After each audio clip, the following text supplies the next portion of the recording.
The world has moved beyond our imagination. It has advanced. The quicker way of getting money, YouTube, social media, TikTok, all these things, even the fashion now is big, it's a big business. Ahmad Abubakar is the founder and CEO of Limateef Group, a company with subsidiaries across multiple industries, including clothing and logistics. Ahmad is a visionary entrepreneur with a passion for nation building and solving problems. Okay, so today we will be having Ahmad Abubakar join us on the platform. Ahmad is otherwise known as Oga Limateef, and he is the founder and CEO of Limateef Group and Make Life Better Foundation, otherwise known as MLB Foundation.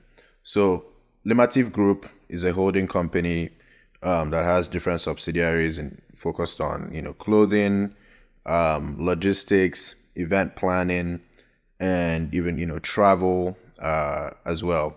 And Make Life Better Foundation really is a non-governmental organization focused on helping provide people with the necessary skills for sustainable development. So today we'll be having a conversation with Ahmad on entrepreneurship, nation building, and sustainable development. So I'm excited. Let's go.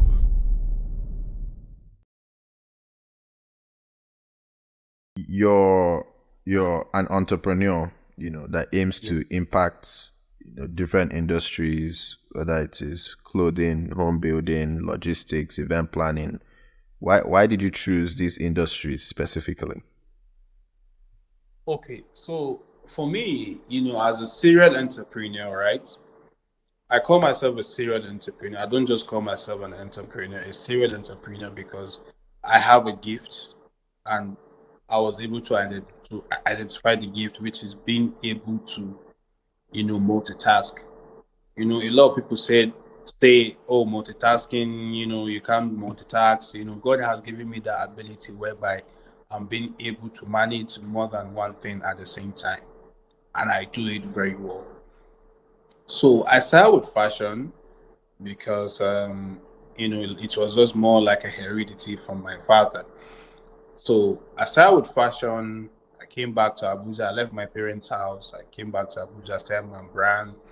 You know, I was doing it for quite a long time. Let's say like a year or two, 2 years. Then when I came to Abuja, just like I said, and I realized that I am in a city whereby there are a lot of opportunities out there.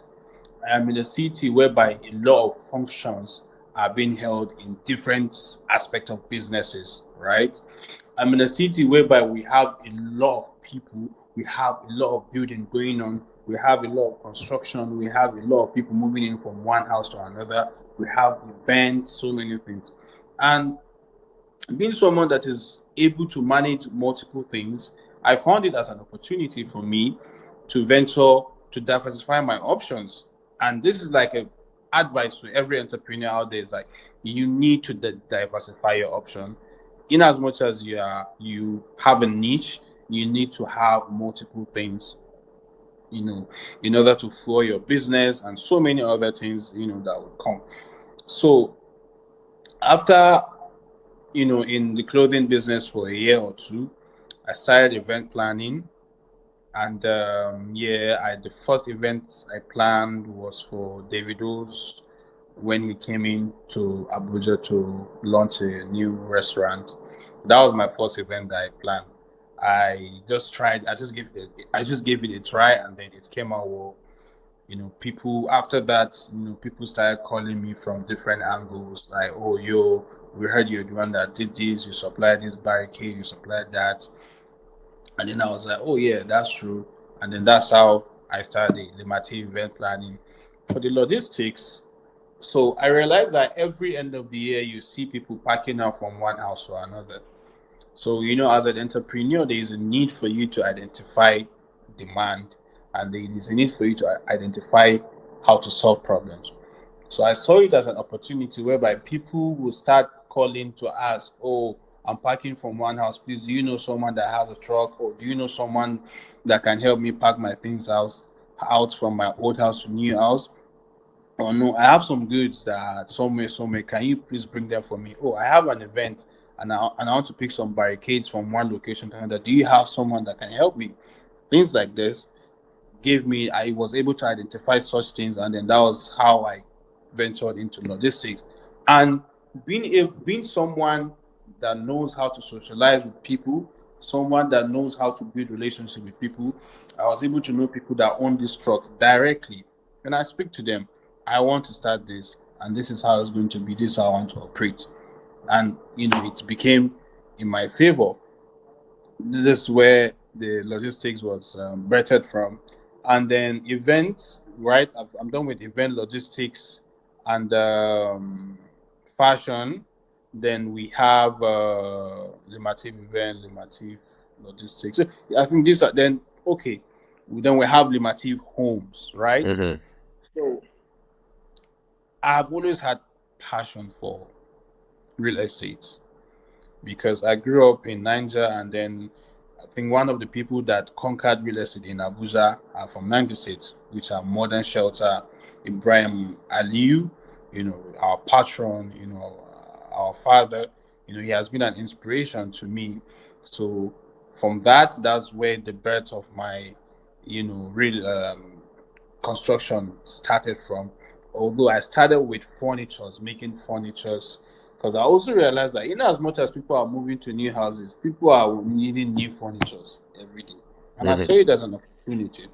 Being a creative, I go meet these people, tell them that, oh, I can see you're moving out. I can design something for you for your new house. Give me the opportunity, then I'll bring my artisans, bring it out well for you. That's how my homes business started. And then I've done a lot of projects in the town, specifically renovation, interior decor, interior finishing, construction. So this is how these subsidiaries under my mother company were vetted.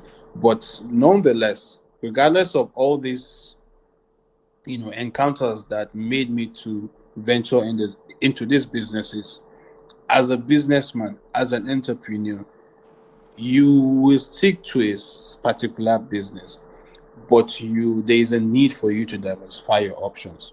Mm, It's okay. very important because when you diversify your options, other businesses can enhance your productivity, can generate more income to your company, can also save you from dangers.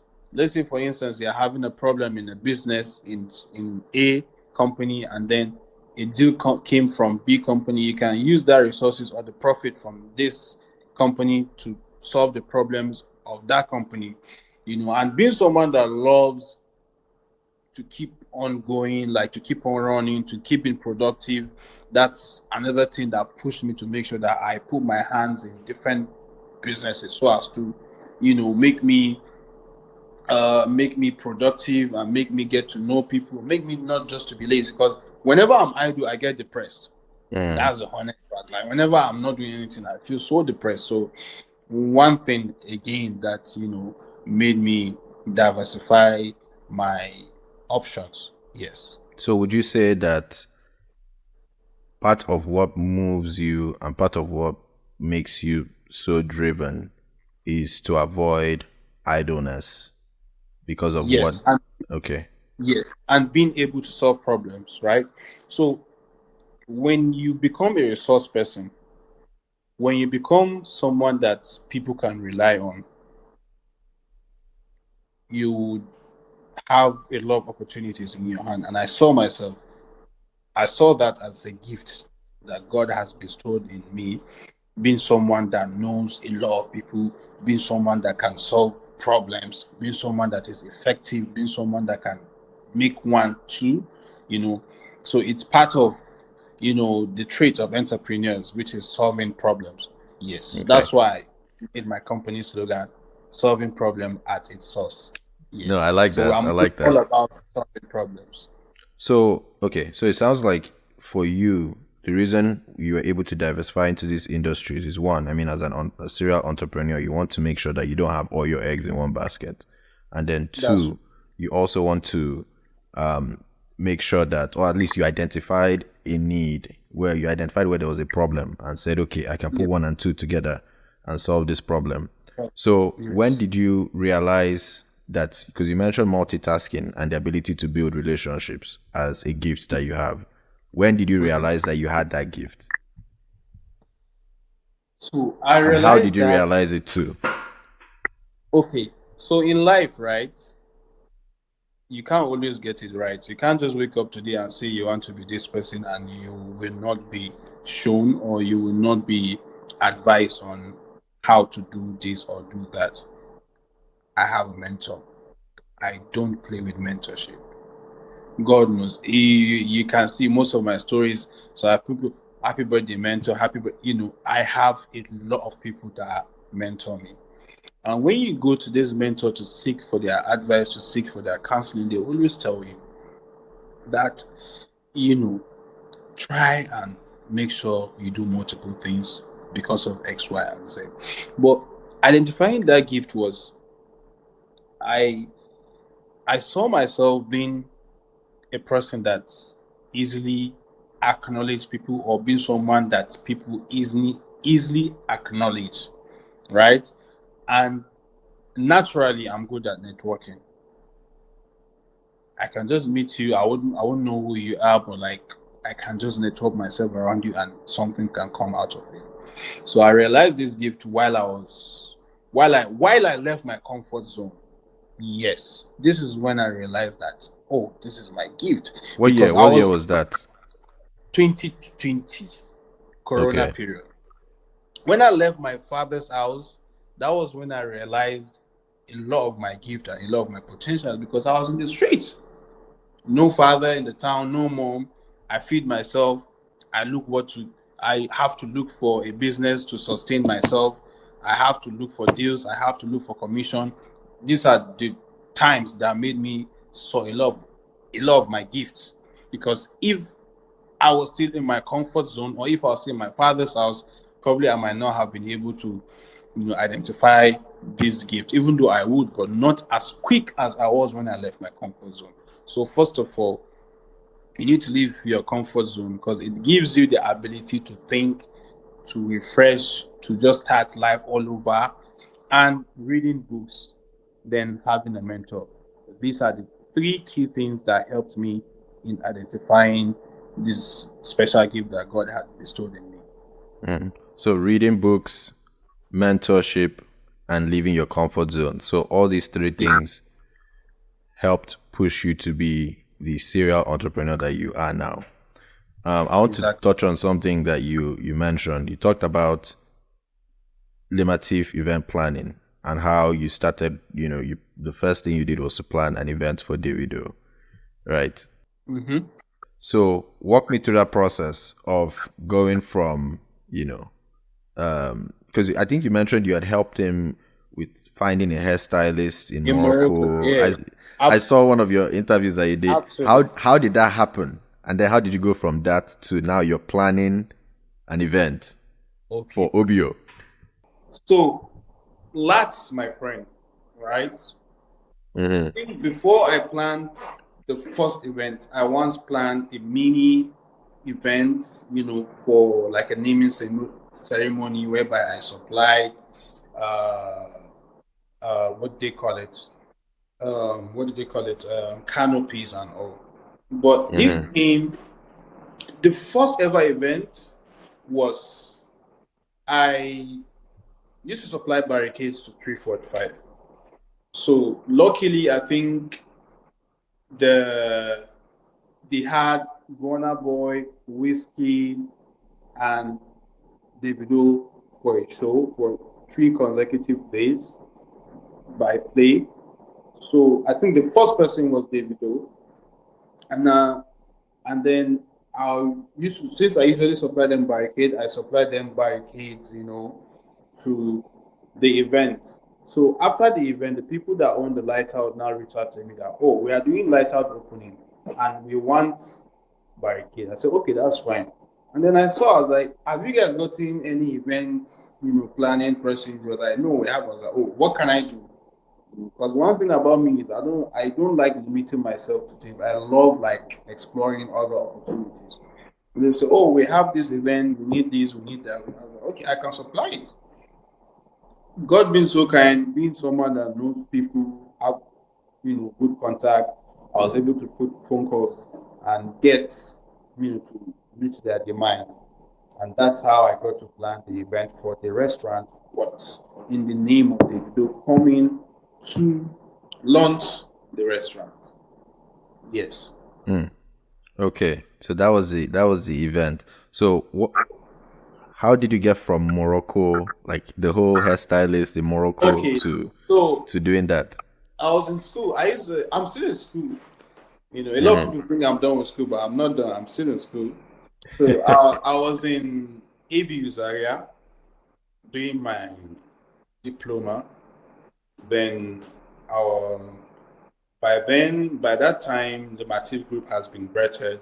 So I was just all about solving problems.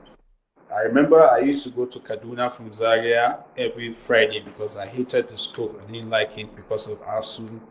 I was just Mm-hmm. because I was studying. So there was a weekend whereby I came to Kaduna.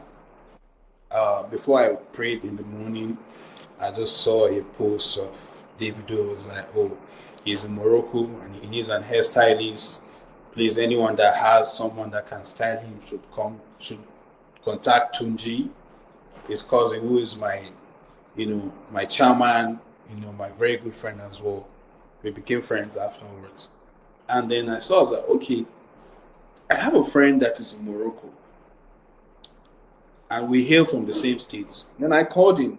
I was like, yo, please, do you know I need this, I need that. Do you know any hairstylists? I know I'm not even in Morocco, but talk to one of my friends. And then I called the friend Abubakar. And then I was like, yo, this is Limateef. Please, I need an hairstylist to send to the video. He needs an hairstylist that will barb him for his friend's wedding. I was like, okay, that's fine. I know someone.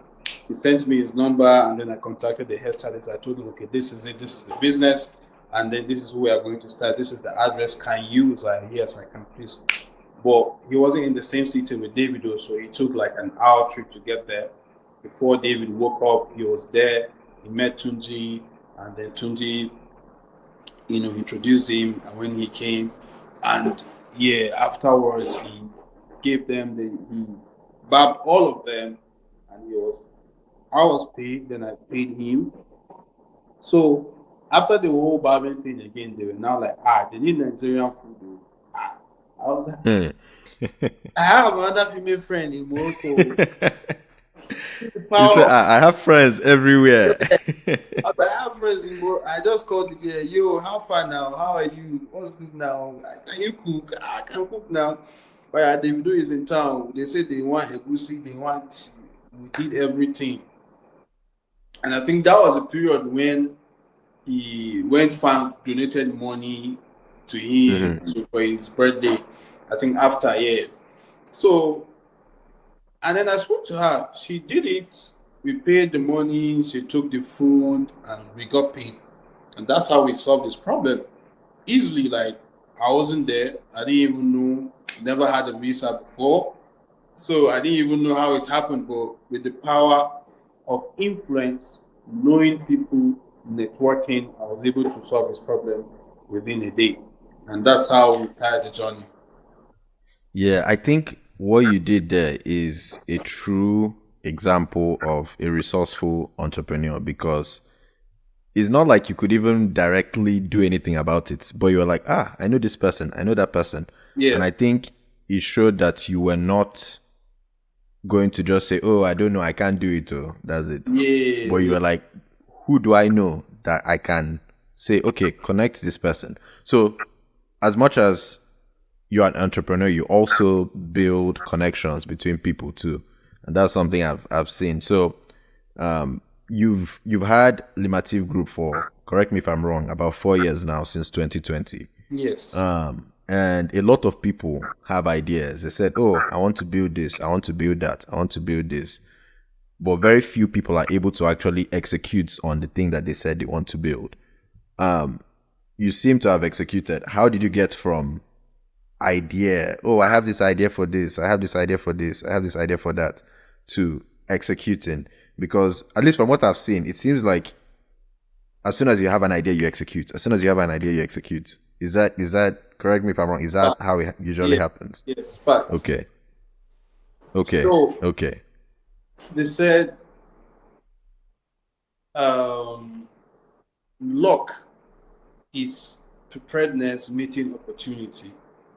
And there's another saying that says, let opportunity meet idea. So it's a very simple thing, right? I mean, it may sound simple to me, but I mean, it might not be simple to other people. When you have an idea, okay, before I say that, we have different type of thinkers. We have shared thinkers, we have selfish thinkers, we have deep thinkers, we have proactive thinkers, and many other thinkers which I read from the book, right? So I happen to be a shared thinker, whereby whenever I think about something, I share to the people that I know that our thinking is on the same level. So when I Mm-hmm. share that thinking, I get the advice and so many knowledge and proper way of doing or executing or bringing that thought to vision or to existence. So when you have an idea, the first step is analyzing the idea and you share the idea to people that are worth sharing to. Whatsoever their outcome is, whatsoever their advice is, then that's what you use. This is the technique that I use, which is having a mentor, having people that you look up to.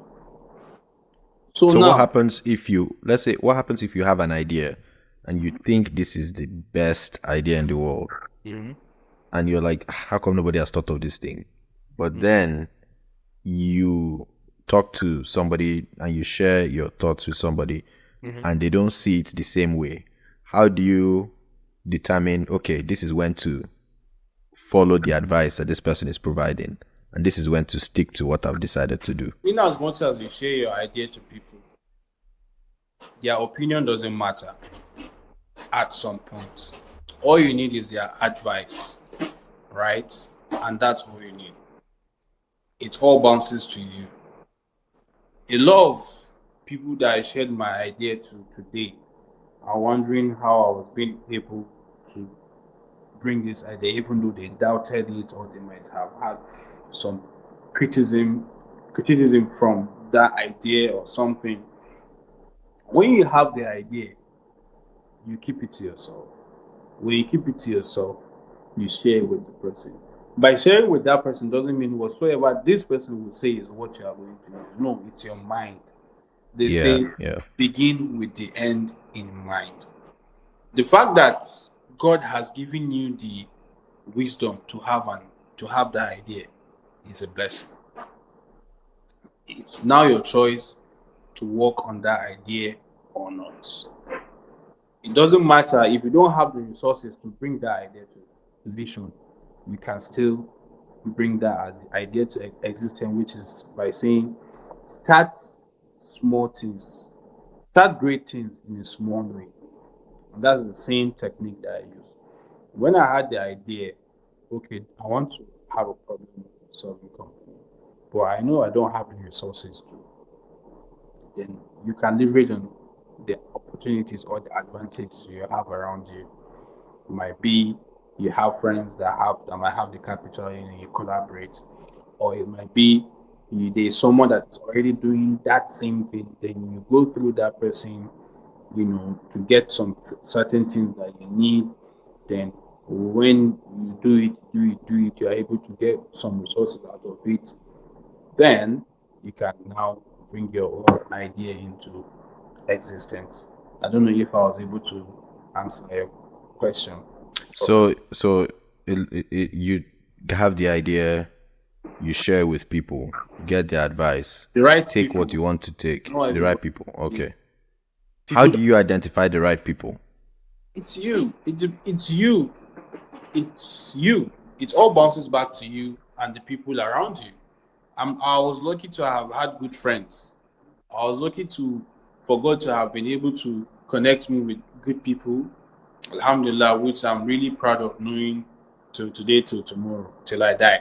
So it depends on the people that you know. That's why, like, before you do anything, your relationship with people is the most important thing. You know, how you treat people, you know, how you go about people, and studying people before you dive into something with them, it's also important. But it all bounces back to you. But there are good people out there, trust me. Okay. Okay. Let's look at nation building. So, as an entrepreneur, serial entrepreneur, Thank you. what role do you see entrepreneurship playing as it relates to the building of a nation, or equipping its citizens to be productive? Honestly, I always say this to people that I'm having, or people that I usually have insightful conversation with, that our generation are better than the, the ones that came before us, whereby we were lucky enough to have been able to identify, or to have been able to start, you know, business, entrepreneurship, politics as at such a very young age compared to our parents. When you look Mm-hmm. around, who are the leaders today? People in their 50s, people in their 40s, 60s, 70s. And when you look at then ours like maybe 13% or 5% of the people that are of our age, maybe from in 20 to 30, there are only few. So as an entrepreneur, we build the nation by our day-to-day activities. No matter how small your business is, so far as the business is operating and it's functioning, you are solving a problem and you are building a nation. Because you can not do everything alone. No matter what business you say you're doing, even Elon Musk doesn't run his business alone. You have to look for expertise in that field, or you have to look for a team. And this team, who are they? They are citizens, right? Mm. These citizens might happen to be jobless before you might have looked for them, right? And then when you approach them, you put them on. You have built a nation whereby you are employing people. You know, you are promoting something. You know, you are bringing people together. You know, you are reducing the crime rates of robbery, thuggery, stealing, and so many things.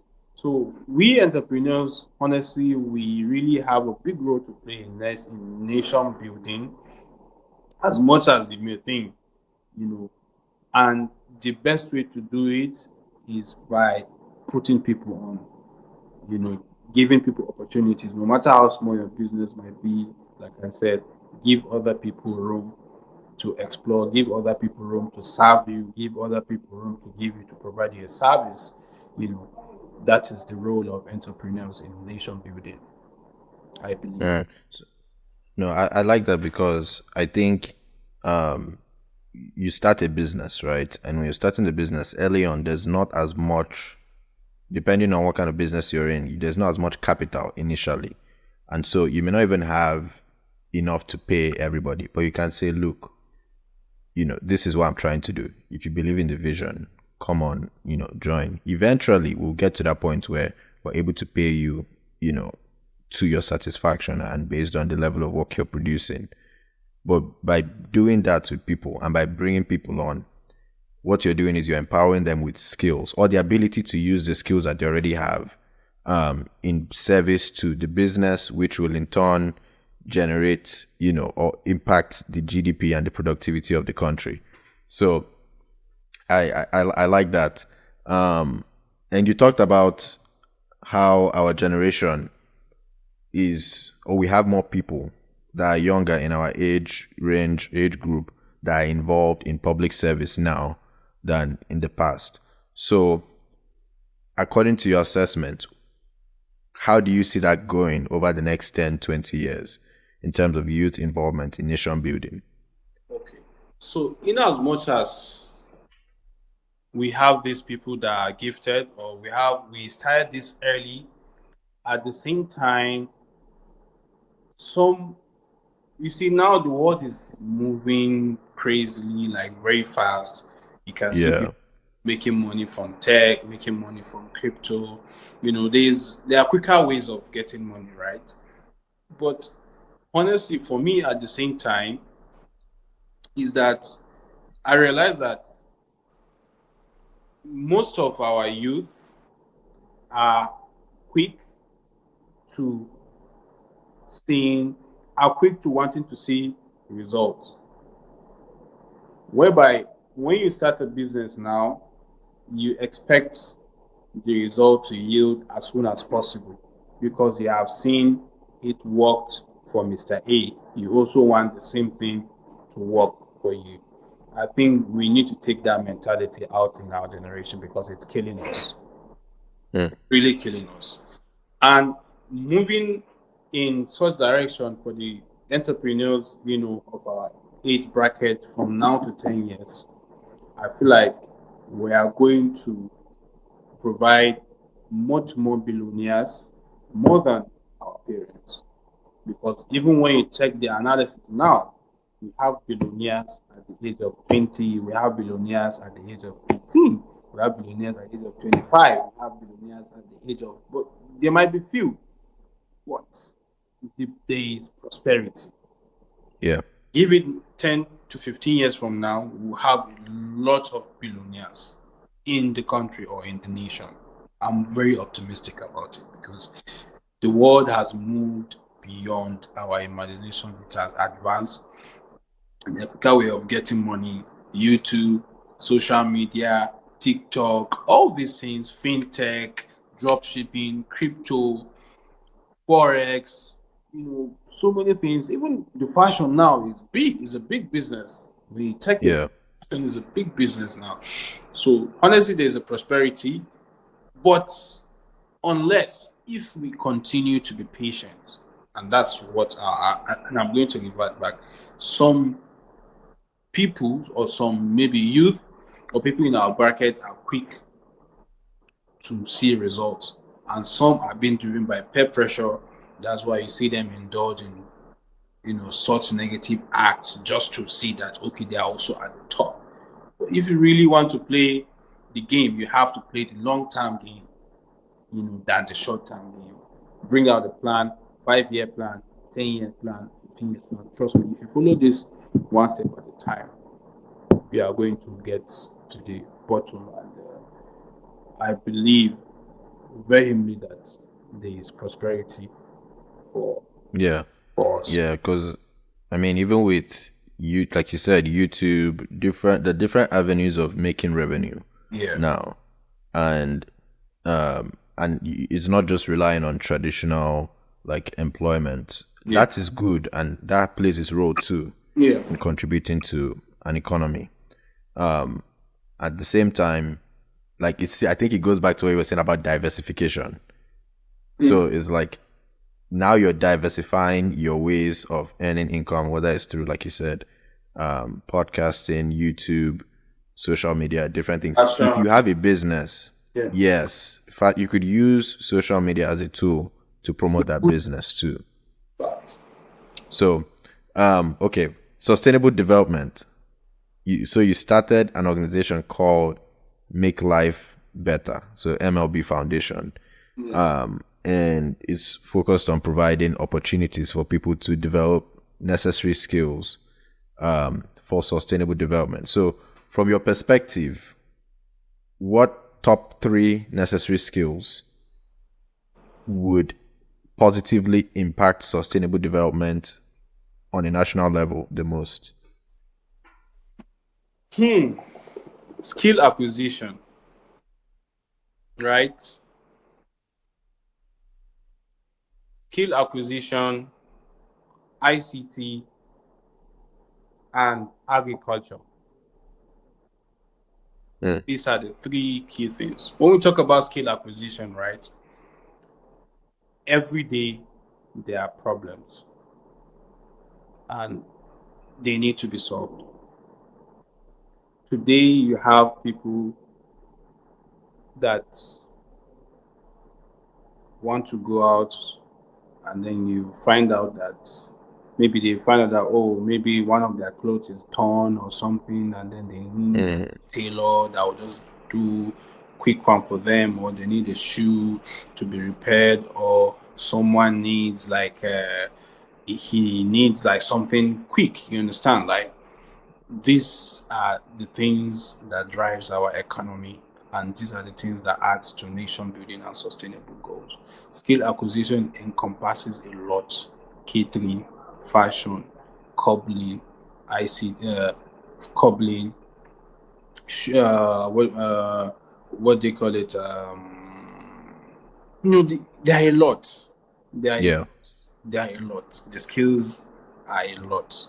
And if we indulge our citizens in such things like skill acquisition, it will really drive our economy, and it's going to contribute in nation building. Agriculture. Nigeria is really blessed with good weather, with lands that are eligible for farming, and when you look at countries like China, they are also blessed with the same thing, and that's why they are leveraging on, and that's what they feed on themselves. They don't even depend on other countries to get, things for their nation. They do, they farm it and they consume it, right? Nigeria also Mm. has the same potential. So agriculture would really contribute in nation building and sustainable development goals. Then you talk about ICT. Like I said, the world is advancing technologically. We have people bringing in ideas, inventing so many things like AI. We have things like web designing. We have things like coding. We have, so many things. So things like this, and as the world is advancing, people are moving with the trend. People need website for their businesses. People need Yeah. website for their cryptocurrencies. People need website to order food. Hmm? People need website for this, for that. So the world is advanced. People even need website for ICT for portfolio, right? So Yep. these are the things that I really believe in. Not only believe in, I've seen it happening and making impact, and that's why I've chosen that path, for my foundation. So Okay. ICT, agriculture, and skill acquisition are driving force for economic growth, sustainable goals, and nation building. Okay. And is the foundation like what regions or what like where is it currently, or where have you like decided to start in terms of, okay, this is, let's focus on this particular area first and then eventually we'll expand to other areas. They say love starts, charity begins from home, right? Hmm. So as I've started from Niger, Yeah. we initially incepted the foundation by giving food, to the less privileged, but like we saw that it's not sustainable. Not that we can't continue, but are you making difference by giving someone food? It's better to teach someone how to catch a fish than to give him a fish. When you teach someone how to catch a fish, the person will definitely eat for the rest of his life. So we have focused to start with ICT now. When we are done with the ICT, we are trying to dominate the ICT in the three geopolitical zones in Niger State, which are Zone A, Zone B, and Zone C. Niger East, South, and North.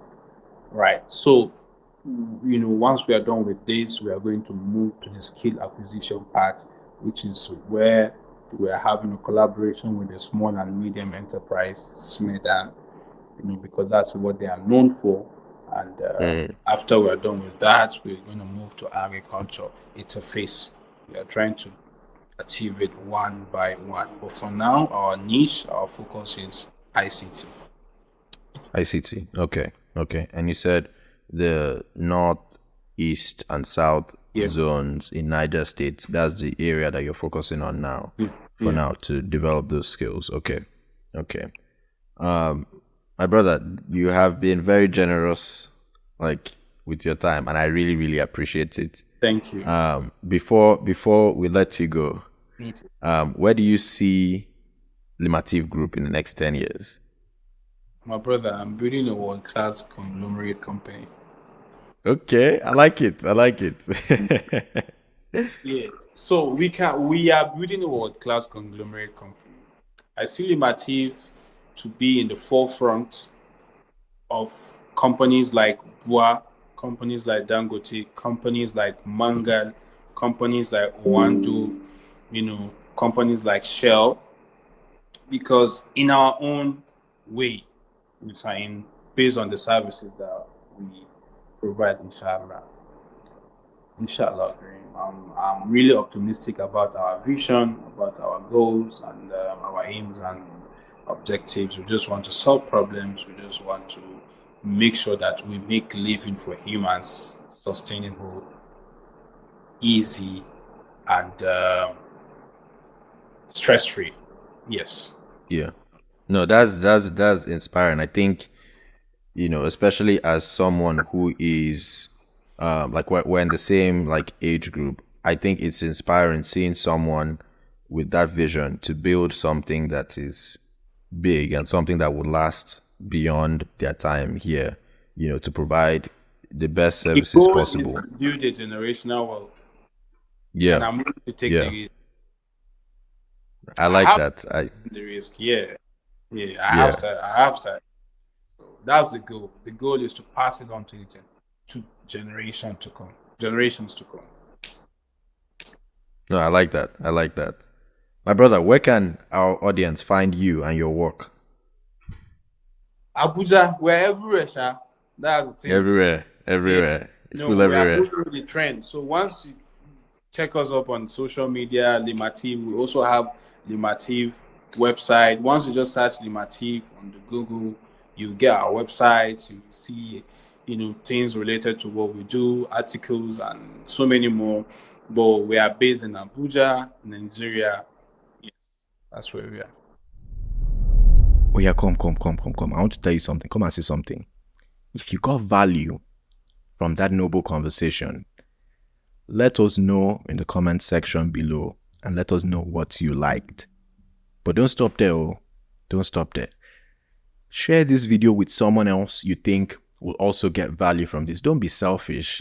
Don't be selfish. Because if you share it with someone else you think will also get value, what that does is it helps us reach more people with the same value that you've received. That's one. Two, it also gives us more visibility to bring on more guests that you would enjoy listening to and getting insights from. And so, let's go. Come join us, comment, and share. Let's go.